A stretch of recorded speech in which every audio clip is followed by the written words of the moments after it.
Meanwhile, the United Nations Security Council has released a press statement condemning North Korea's latest ballistic missile test. On Monday, the 15-member council reiterated its vow to impose tougher sanctions on Pyongyang and urged other UN member states to cooperate in efforts to pressure the regime. Jung-hee reports. The UN Security Council has denounced North Korea over its Sunday missile launch and expressed concern over the regime's, quote, highly destabilizing behavior and flagrant and provocative defiance of the world governing body.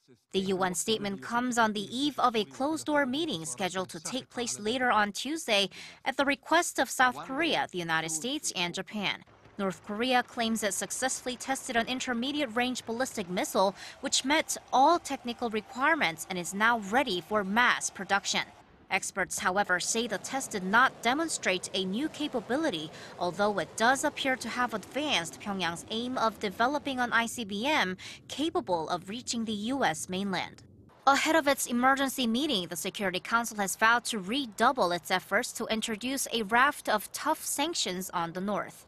It also urged UN member states to follow its lead in better enforcing existing sanction resolutions that have already been adopted by the Council.